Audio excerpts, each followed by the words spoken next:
ऐसे अपन cash flow statement कर रहे थे. Take out illustration number 44. Take out illustration number 44, page number 6.75.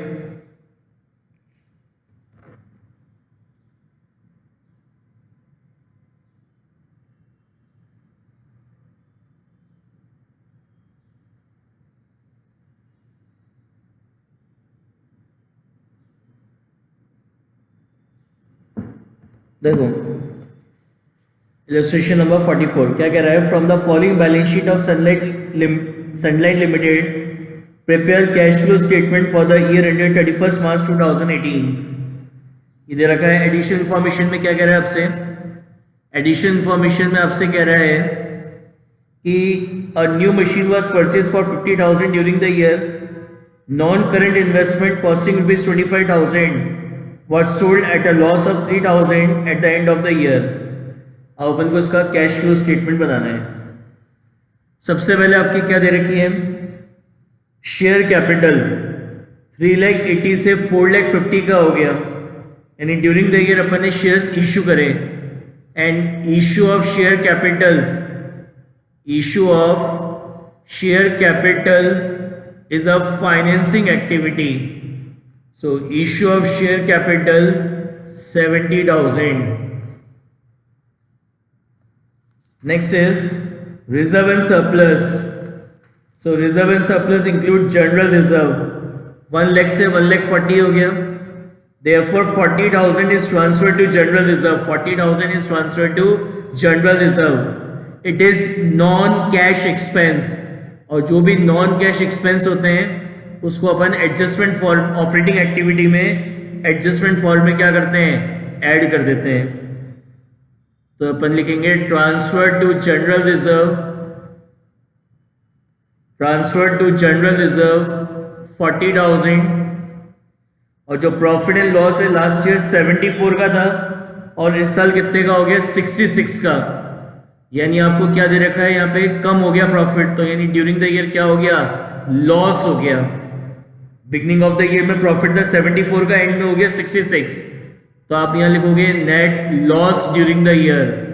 तो लॉस है तो आप इसको ब्रैकेट में लिखेंगे कितना 8,000. उसके बाद है लॉन्ग टर्म बोरिंग्स. तो लॉन्ग टर्म बोरिंग्स के अंदर पब्लिक डिपॉजिट है 50,000 से 75,000 की हो गई. तो यानी ड्यूरिंग द ईयर अपन ने 25,000 की पब्लिक डिपॉजिट इशू कर दी. तो issue of public deposit is a financing activity. तो यहां लिखेंगे issue of public deposit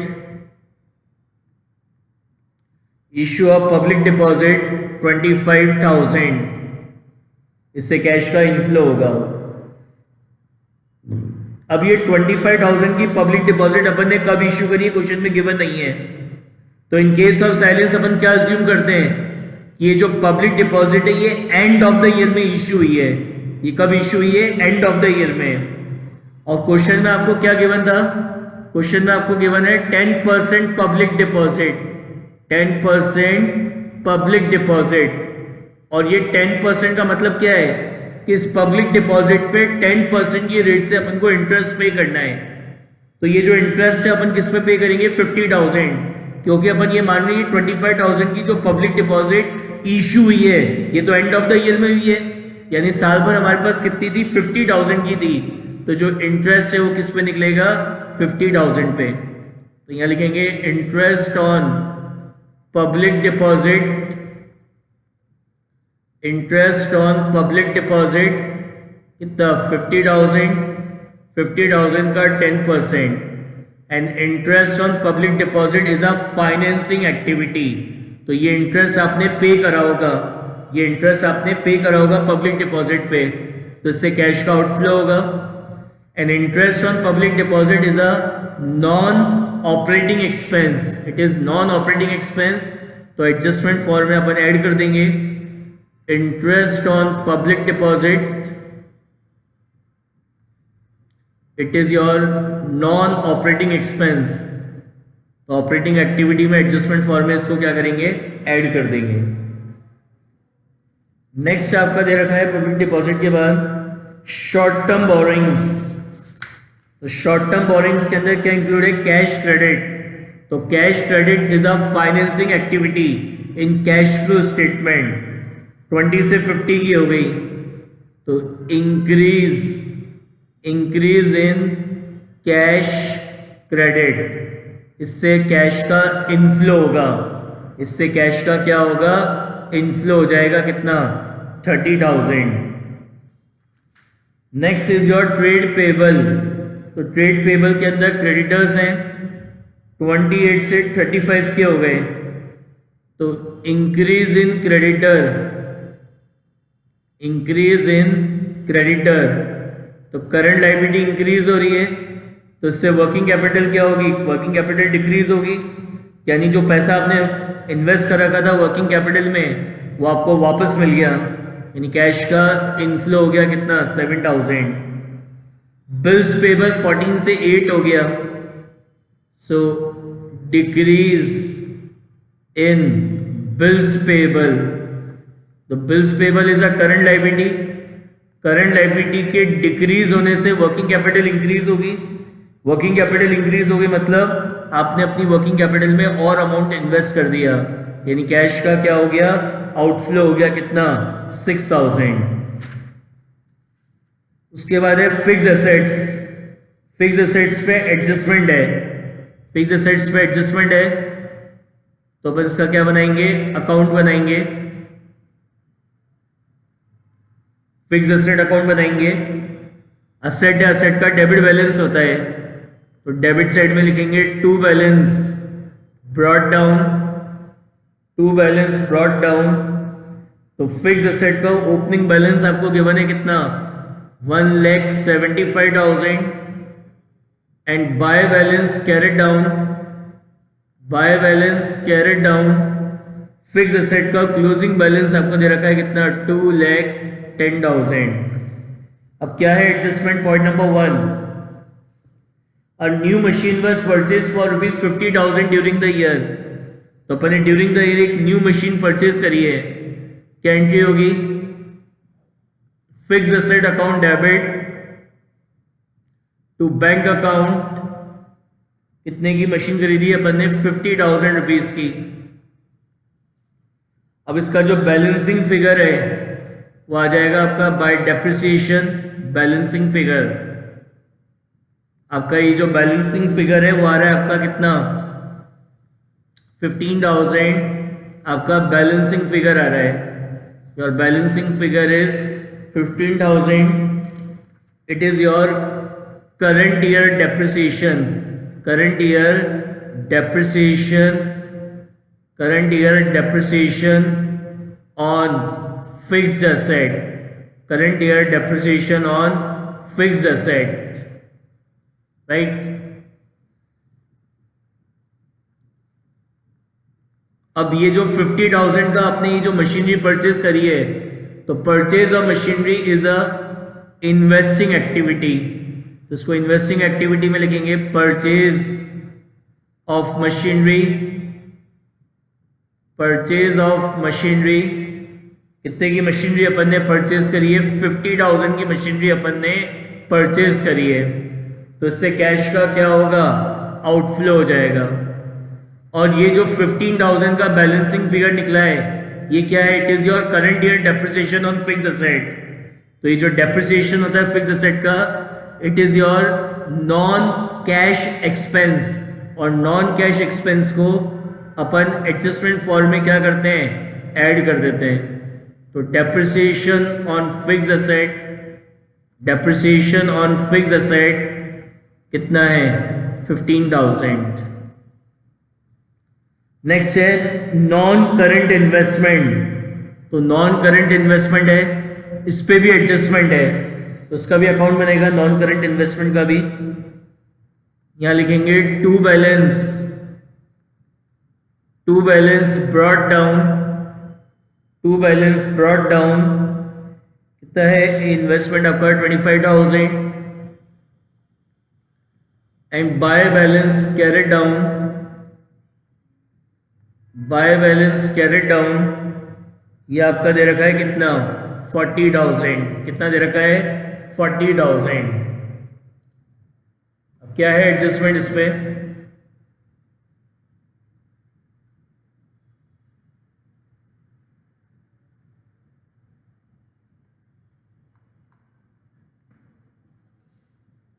adjustment दे रखा है आपको कि नॉन करंट इन्वेस्टमेंट कॉस्टिंग ₹25,000।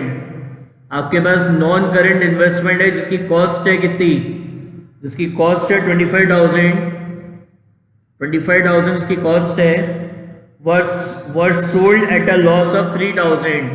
हमने उसको 3,000 के लॉस में क्या करा? सेल कर दिया। तो लॉस को कॉस्ट में से माइनस करेंगे, तो जब कॉस्ट में से लॉस माइनस कर देते हैं तो उसकी क्या आ जाती है? सेलिंग प्राइस आ जाती है। यानी ये इन्वेस्टमेंट अपन ने सेल करें कितने में? ये इन्वेस्टमेंट अपन ने सेल करें कितने में? 22,000 रुपीज़ में अपन ने ये इन्वेस्टमेंट सेल करें। तो एंट्री क्या होगी? Bank account debit to investment. तो इन्वेस्टमेंट अकाउंट की क्रेडिट साइड में आ जाएगा by bank account. By bank account ये क्या है? Sale of investment. कितना? 22,000।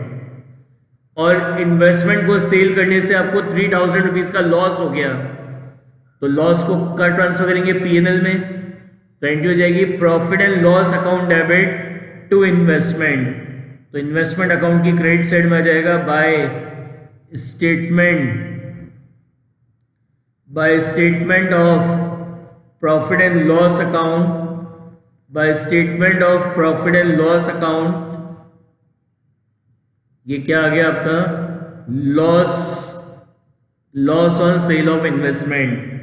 तो कितने का लॉस हो गया आपका? 3,000 रुपीज़ का ये लॉस है। तो ये जो आपका इन्वेस्टमेंट अकाउंट है इसका जो बैलेंसिंग फिगर है वो आ रहा है आपका कितना? 40,000 बैलेंसिंग फिगर। तो ये आपका कहलाएगा to bank account balancing figure आ गया। क्या कहलाएगा आपका ये balancing figure? Purchase of investment balancing figure कितना आ गया? 40,000। ठीक है। उसके बाद अब कैश फ्लो में क्या ट्रीटमेंट होगा? ये तो हो गया खत्म, अकाउंट तो बन गया। ये जो 40,000 के इन्वेस्टमेंट आपने परचेज करे हैं, तो purchase of investment is a investing activity. तो इसको एक तो इन्वेस्टिंग एक्टिविटी में लिखेंगे परचेज ऑफ इन्वेस्टमेंट कितना इन्वेस्टमेंट परचेज किया था? 40,000 का।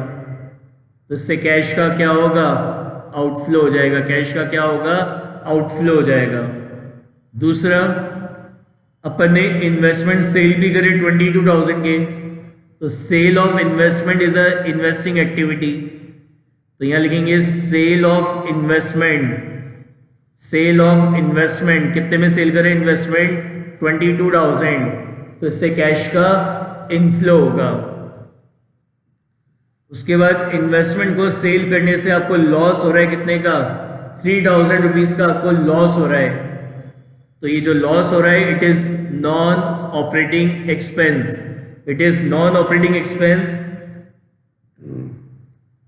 और जो नॉन ऑपरेटिंग एक्सपेंस होते हैं उसको अपन एडजस्टमेंट फॉर्म में ऐड कर देते हैं। Loss on sale of investment it is your non operating expense. तो यहां पे ऐड हो जाएगा नॉन ऑपरेटिंग एक्सपेंस। कितने का लॉस हो रहा था इन्वेस्टमेंट को सेल करने से? 3,000 रुपीज का लॉस हो रहा था इन्वेस्टमेंट को सेल करने से। राइट। अच्छा, इन्वेस्टमेंट पे एक और एडजस्टमेंट है। ये जो नोट्स दे रखे हैं, नोट्स का पॉइंट नंबर 5 कह रहा है rate of interest on non current investment is 12%। अब यहाँ पे वापस अपन एक अजम्पशन ले रहे हैं कि ये जो इन्वेस्टमेंट परचेज हुआ और ये जो इन्वेस्टमेंट सेल हुआ, अपन अज्यूम कर रहे हैं ये जो इन्वेस्टमेंट परचेज हो रहा है और सेल हो रहा है ये सब एंड ऑफ द ईयर में हो रहा है। यानी पूरे साल आपके पास कितने इन्वेस्टमेंट थे? पूरे साल आपके पास जो इन्वेस्टमेंट थे वो कितने के थे? 25,000 के। कितने के थे? 25,000 के। ये जो परचेज और सेल हुई है इन्वेस्टमेंट की, मैं अज्यूम कर रहा हूँ, अपन अज्यूम कर रहे हैं कि ये सब एंड ऑफ द ईयर में हो रहा है, ठीक है ना। तो पूरे साल भर कितने के इन्वेस्टमेंट थे, 25,000 के, तो हमें इंटरेस्ट जो मिलेगा वो किस पे मिलेगा, 25,000 पे अपन को इंटरेस्ट मिलेगा। तो यानी इंटरेस्ट ऑन इन्वेस्टमेंट कितना हो जाएगा, इंटरेस्ट ऑन इन्वेस्टमेंट 25,000 का 12%, तो 25,000 का 12% ये हो गया आपका कितना, interest on non current investment कितना हो गया, 3,000, कितना हो गया 3,000। तो income from investment, it is your income from investment, and income from investment is a investing activity. तो इसको एक तो यहाँ लिखेंगे इंटरेस्ट ऑन इन्वेस्टमेंट, इससे कैश का इनफ्लो होगा कितना, 3,000। तो ये आपकी इन्वेस्टिंग एक्टिविटी तो है, as well as interest on investment is a non operating income. Interest on investment is a non operating income, तो इसको यहाँ लिखेंगे अपन इंटरेस्ट ऑन इन्वेस्टमेंट। तो जो आपकी नॉन ऑपरेटिंग इनकम होती है उसको ऑपरेटिंग एक्टिविटी में एडजस्टमेंट फॉर्म में हम क्या करते हैं, माइनस कर देते हैं। क्या करते हैं, माइनस कर देते हैं। जो हमारी नॉन ऑपरेटिंग इनकम्स होती हैं, non operating income is deducted in operating activity in adjustment form. Next आपको दे रखा है इन्वेंट्री, 2,80,000 से 3,00,000 की हो गई, तो अपन यहाँ लिखेंगे इंक्रीज इन इन्वेंट्री। तो करंट एसेट के इंक्रीज होने से वर्किंग कैपिटल भी इंक्रीज होगी, वर्किंग कैपिटल इंक्रीज होगी मतलब इसमें आपका और पैसा इन्वेस्ट हो गया, तो कैश का आउटफ्लो हो जाएगा कितना, 20,000। ट्रेड रिसीवेबल 1,52,000 से 2,44,000 के हो गए, तो अपन यहाँ लिखेंगे increase in trade receivable, increase in trade receivable.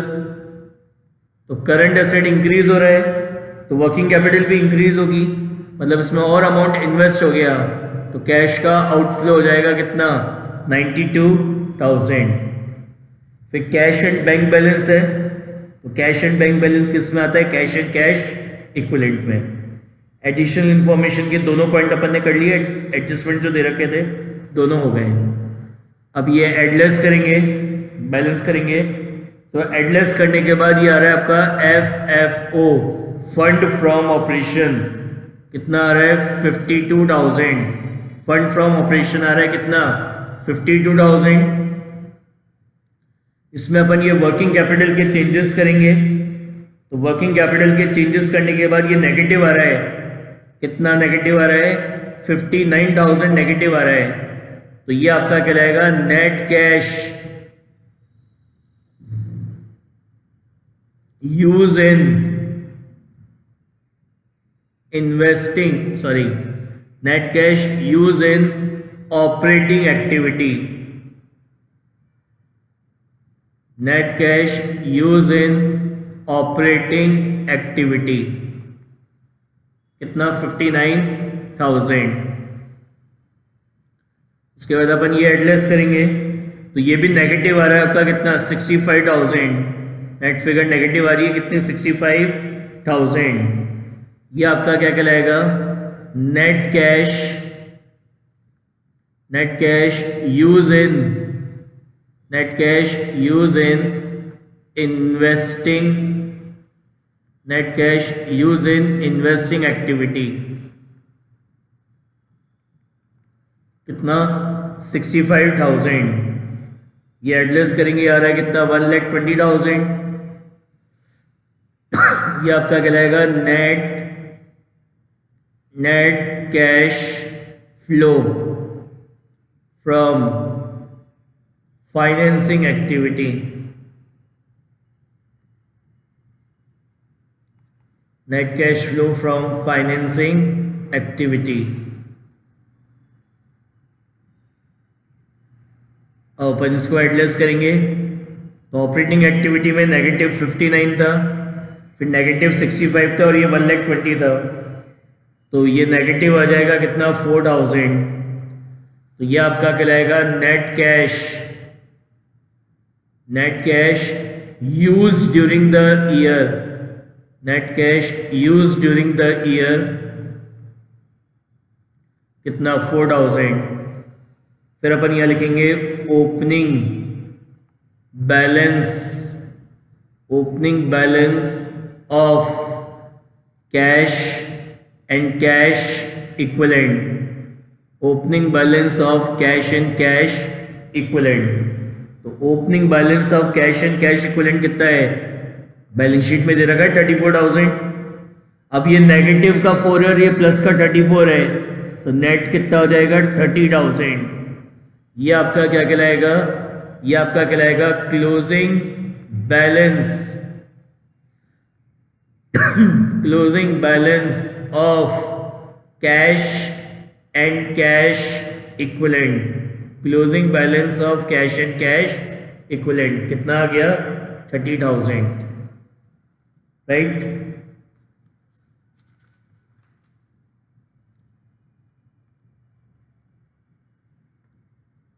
Take out illustration number 45. From the following balance sheet of XY Limited as on 31st March 18 and 17, prepare cash flow statement. Additional information में क्या कह रहा है, during the year machine book value 8,000 was sold for 50 and interim dividend paid on equity share capital is 80,000.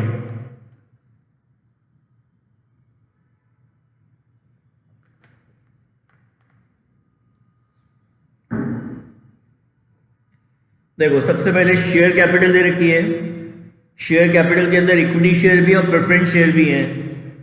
तो equity share 4 lakh से 7 लाख 50 के हो गए। So issue of equity share capital is a financing activity. तो फाइनेंसिंग एक्टिविटी में लिखेंगे issue of equity share capital, issue of equity share capital कितना है 3,50,000। उसके बाद प्रेफरेंस शेयर कैपिटल है 60 से 1 लाख की हो गई, तो ये भी इंक्रीज हो रही, मतलब ये शेयर भी इशू है। तो issue of preference share capital, issue of preference share capital 60 से 1 लाख के हो गए, मतलब ड्यूरिंग द ईयर अपन ने 40,000 के प्रेफरेंस शेयर इशू कर दिए। अब क्वेश्चन में आपको क्या गिवन है, 8% preference, 8% preference share capital given है, 8% प्रेफरेंस शेयर कैपिटल गिवन है। What is mean by this 8%? ये 8% प्रेफरेंस शेयर कैपिटल का मतलब क्या होता है? इसका मतलब ये होता है कि इन प्रेफरेंस शेयर्स पे आपको 8% की रेट से डिविडेंड पे करना है। ये जो प्रेफरेंस शेयर है इनके आगे जो परसेंटेज लिखी होती है, जनरली प्रेफरेंस शेयर कैपिटल के आगे इसी तरीके से परसेंटेज गिवन होती है। तो इसका मतलब क्या होता है कि इन प्रेफरेंस शेयर को 8% की रेट से हमें डिविडेंड पे करना है। और इक्विटी शेयर और प्रेफरेंस शेयर में एक डिफरेंस होता है कि प्रेफरेंस होल्डर को एक फिक्स रेट से डिविडेंड पे करना ही होता है, चाहे कंपनी को प्रॉफिट हो चाहे लॉस हो। जबकि इक्विटी शेयर में अगर कंपनी को प्रॉफिट होगा तो ही डिविडेंड पे करेंगे, वरना नहीं करेंगे। और ये भी हो सकता है कि प्रॉफिट हो तो भी डिविडेंड पे नहीं करें, बट प्रेफरेंस शेयर होल्डर को एक फिक्स परसेंटेज से डिविडेंड देना ही पड़ता है। तो ये जो प्रेफरेंस शेयर कैपिटल के आगे जो भी परसेंटेज लिखी हुई है, इसका मतलब ये है कि हमें इन प्रेफरेंस शेयर होल्डर्स को 8% की रेट से डिविडेंड पे करना है, राइट। तो कितना निकलेगा प्रेफरेंस डिविडेंड?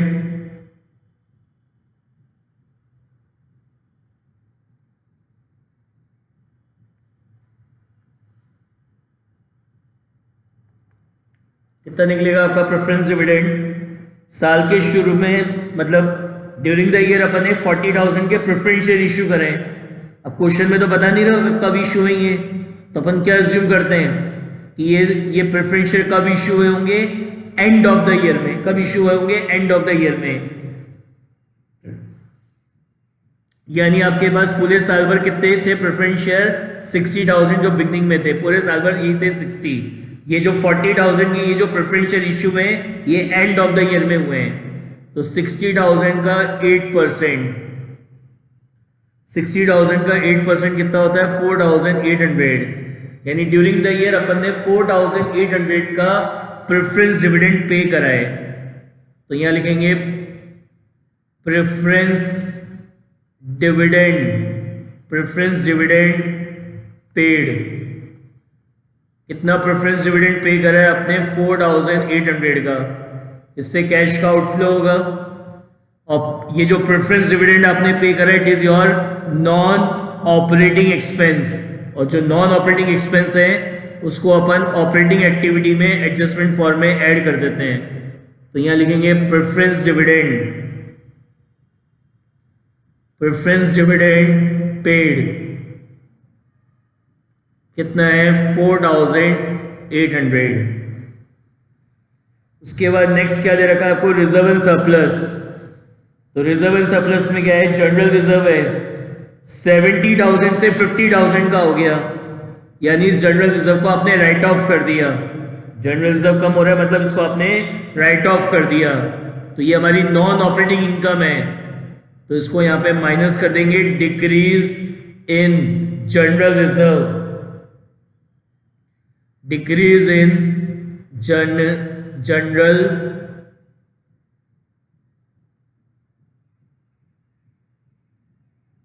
रिजर्व।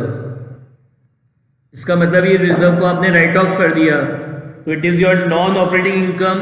तो ऑपरेटिंग एक्टिविटी में एडजस्टमेंट फॉर्म में इसको माइनस कर देंगे। अगर जनरल रिजर्व इंक्रीज हो रहा है मतलब आपने अमाउंट ट्रांसफर करा है, तो वो नॉन कैश एक्सपेंस होता है, तो अपन ऐड करते हैं। और अब ये जनरल रिजर्व क्या हो रहा है? डिक्रीज हो रहा है। डिक्रीज हो रहा है मतलब आपने उसको राइट ऑफ कर दिया। तो राइट ऑफ कर दिया तो it is your non operating income. और नॉन ऑपरेटिंग इनकम को एडजस्टमेंट फॉर्म में, ऑपरेटिंग एक्टिविटी में एडजस्टमेंट फॉर्म में माइनस कर देते हैं। प्रॉफिट एंड लॉस अकाउंट का बैलेंस है 1,70,000 से 1,20,000 हो गया। तो 1,70,000 से 1,20,000 हो रहा है, यानी ये क्या है आपका? ड्यूरिंग द ईयर आपको लॉस हो गया। तो net loss during the year कितने का लॉस हो गया? ड्यूरिंग द ईयर आपको 50,000 का, ब्रैकेट में लिखेंगे 50,000 का लॉस हो रहा है। उसके बाद है लॉन्ग टर्म बोरोइंग्स, 2 लाख से 1,80,000 की हो गई, तो ये डिक्रीज हो गई। इसका मतलब आपने ये लोन क्या करा?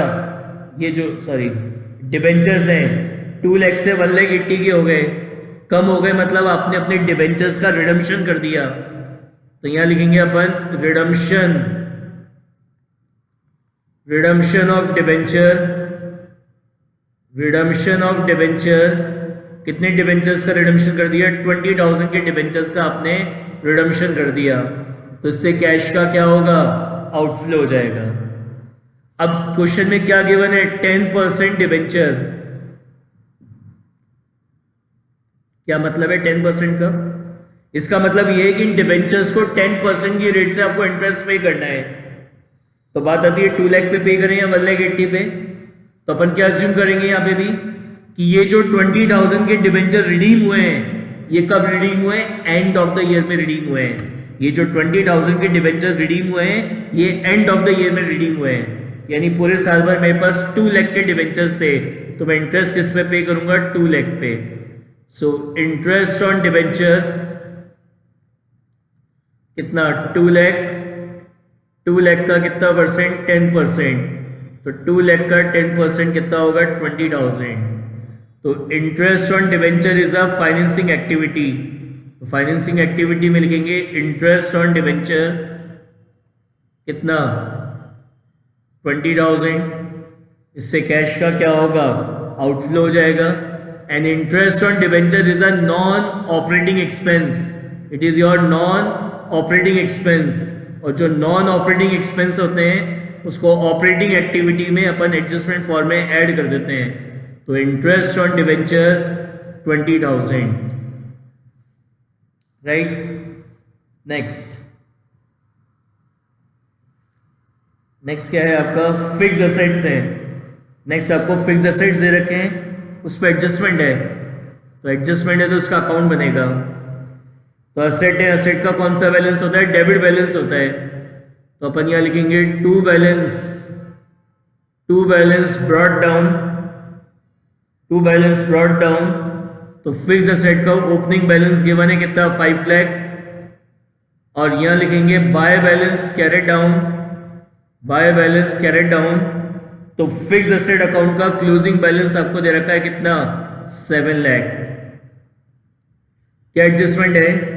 During the year machine book value, during the year एक मशीन है जिसकी बुक वैल्यू है कितनी? 80,000। जिसकी बुक वैल्यू है 80,000, हमने उसको सेल कर दिया कितने में? 50,000 में। तो 80,000 की बुक वैल्यू की मशीन को 50,000 में अपन ने सेल कर दिया, तो अपन को यहाँ पे 30,000 रुपीज का क्या हो रहा है? लॉस हो रहा है। मशीन को बेचने से हमें 30,000 रुपीज का क्या हो रहा है? लॉस हो रहा है। तो loss on sale of machinery is 30,000। क्या एंट्री होगी? Bank account debit to fix asset sale करने की, bank account debit to fix asset. तो फिक्स असेट अकाउंट में आ जाएगा बाय बैंक अकाउंट। क्या है ये? Sale of fix asset. कितना सेल करा है? 50,000। उसके बाद ऐसा करने से 30,000 का लॉस हो रहा है, so this loss will be transfer to P&L। तो एंट्री होगी statement of profit and loss account debit to fix asset.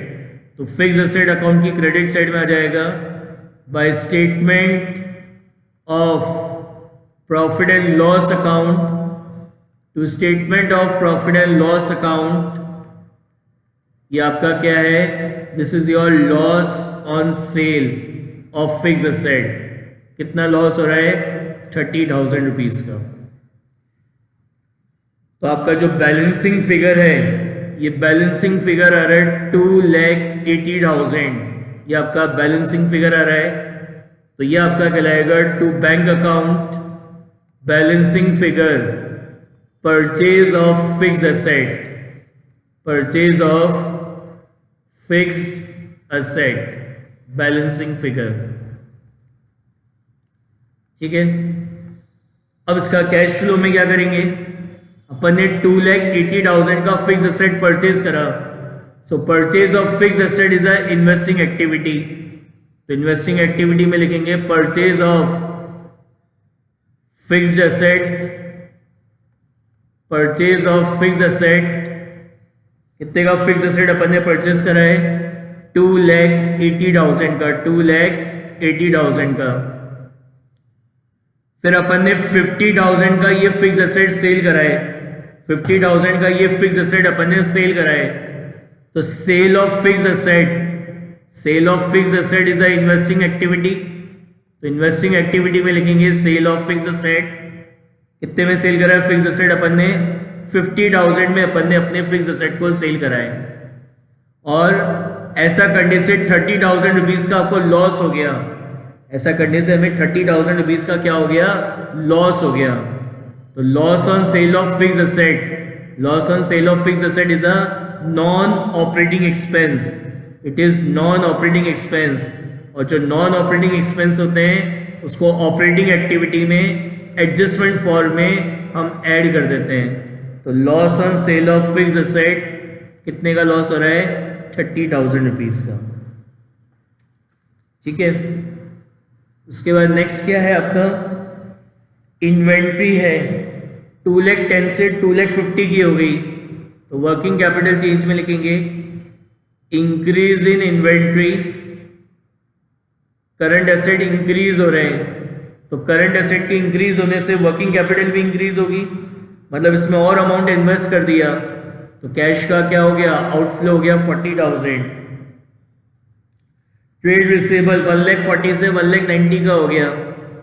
तो increase in trade receivable, increase in trade receivable. तो करंट एसेट के इंक्रीज होने से वर्किंग कैपिटल भी increase होगी।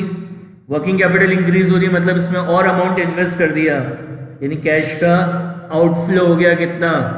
50,000। फिर है कैश एंड कैश इक्विवेलेंट, इसको लास्ट में देखेंगे। अब एडिशन फॉर्मेशन का पॉइंट नंबर 1 हो गया। पॉइंट नंबर 2 कह रहा है interim dividend paid on equity share capital. तो dividend paid on equity share is a financing activity. Dividend paid on equity share is a financing activity.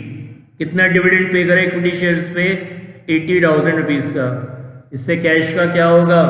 Outflow हो जाएगा। और ये जो डिविडेंड आपने पे करा है it is your non operating expense. तो जो नॉन ऑपरेटिंग एक्सपेंस होते हैं उसको ऑपरेटिंग एक्टिविटी में एडजस्टमेंट फॉर्म में ऐड कर देते हैं। Equity share dividend, equity share dividend कितना है? 80,000। ठीक है, हो गया यहाँ तक का सारा। अब इसको बैलेंस करते हैं, एडजस्टमेंट वगैरह सब हो गए हमारे। अब इसको बैलेंस करते हैं तो ये आ रहा है हमारा FFO, फंड फ्रॉम ऑपरेशन। तो फंड फ्रॉम ऑपरेशन आ रहा है आपका कितना? 64,800। इसमें वर्किंग कैपिटल चेंज करेंगे तो ये नेगेटिव आ रहा है 25,200 नेगेटिव आ रहा है। तो ये आपका कहलाएगा net cash. Net cash use in operating activity. Net cash use in operating activity कितना? 25,200। इसको एडलेस करेंगे तो ये एडलेस करने के बाद नेगेटिव आ रहा है कितना? 2,30,000 नेगेटिव आ रहा है ये भी। तो ये आपका कहलाएगा क्या? Net cash use in investing activity. Net cash use in investing activity. फिर ये एडलेस करेंगे तो ये एडलेस करने से आ रहा है 2,65,200। ये आपका कहलाएगा net cash flow from financing activity. Net cash flow from financing activity. अब ये आपका नेगेटिव है कितना? 25,200। ये नेगेटिव है 2,30,000 और ये पॉजिटिव है 2,56,600। तो इन सबको एडलेस करेंगे तो ये नेट आ रहा है 10,000। इन तीनों को एडलेस करने के बाद ये नेट फिगर आ रहा है 10,000। ये आपका कहलाएगा net cash flow during the year. Net cash flow during the year. Net cash flow during the year. फिर यहां लिखेंगे अपन opening balance of cash and cash equivalent. Opening balance of cash and cash equivalent. तो opening balance of cash and cash equivalent आपको दे रखा है 50,000 का बैलेंस शीट में। तो 10 + 50 कितना होता है? 60,000। ये आपका क्या कहलाएगा? ये आपका कहलाएगा closing balance of cash and cash equivalent. Closing balance of cash and cash equivalent कितना हो गया? 60,000। क्लियर है? समझ में आ गया?